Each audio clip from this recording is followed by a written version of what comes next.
Hey guys, Static here, and today on Dungeon Guide we're going to be covering Veteran Hard Mode City of Ash 1. Here in City of Ash there are a lot of skips, places that you can just straight up skip the mobs. So the first one is this waterfall here. You do want to be careful when jumping down though, there's a lot of rocks in the way down, so make sure you aim carefully. At the bottom of the waterfall you'll notice a big tree with mobs inside. If you keep to the left of this tree, you never have to attack these mobs. You can also skip the next two mobs by hugging the right wall.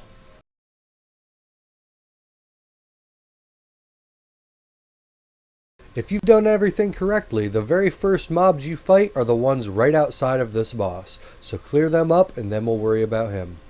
After you've cleared the trash outside, it's a good idea to pull the boss out here where there's more room. It'll give you more area to escape his mechanics. This boss's first attack is an overhand smash that will stun if you don't block it. The next thing he will do is freak out and start spitting fireballs in every direction. One fireball doesn't hurt that much, but if you overlap them, it could be death. His last attack is a foot smash that sends tremors out towards a random player. This dungeon is technically outside, so mount up and now hug the left wall on the way out and then go to the right of the tree so you can skip those mobs a second time. After you take the left around the hollow tree filled with mobs, be sure to hug the right wall to skip a bunch more mobs again. The motivation behind doing all of these skips is to really cut down on the time it takes to complete this dungeon. So you burning spellweave farmers, you're going to have a lot more runs in the same amount of time if you utilize these skips.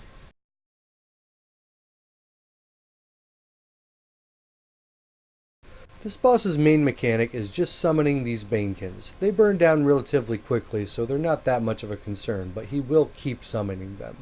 He does have a pretty nasty spinning attack there, and a heavy attack that you want to either dodge roll out of or block.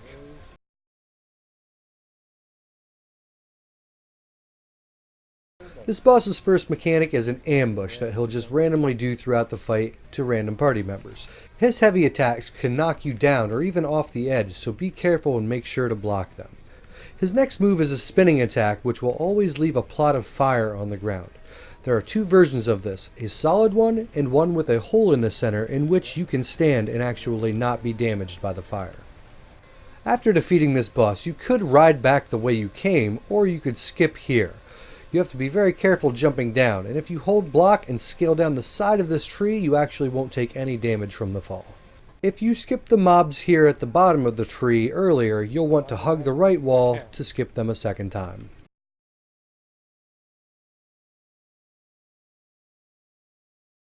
After burning the trash down outside of the gate here, the boss will appear with a few more enemies. Go ahead and burn them down, but watch out on the ground.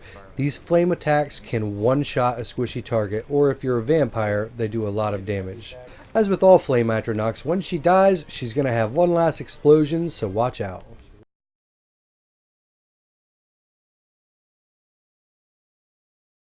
As with many of the bosses in this dungeon, this one's heavy attacks really hurt.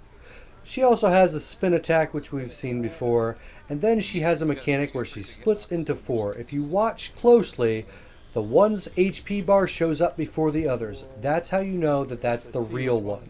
The other ones melt down pretty quickly, but you can tell which one to keep focusing because she appears first.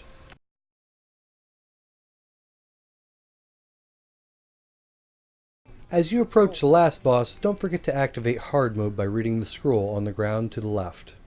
First of all, this boss summons a lot of flame atronachs throughout the fight.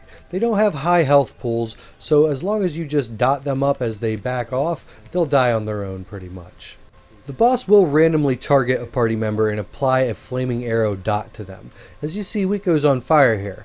She can't remove that dot by cleansing. The only way is by taking a dip in the water for a couple seconds, and that will remove this dot.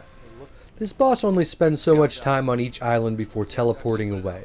This gives you an opportunity to take care of a couple atronachs and to remove some dots using the water before chasing him down and pressuring him. This boss's last ability is a fireball that he'll lob at a random member of the party. As long as you're moving, you're probably not going to get hit by this, so just watch out. As long as you keep pressure on this boss, take care of Atronox as he's teleporting, and remove dots using the water, you'll be okay on this boss fight. Thanks for checking out the video, guys. Please smash that like and subscribe button below for future content releases. I really appreciate the support everybody's been showing me. So I want to just say thank you to each and every one of you. It really means a lot to me. See you guys later and catch you next time.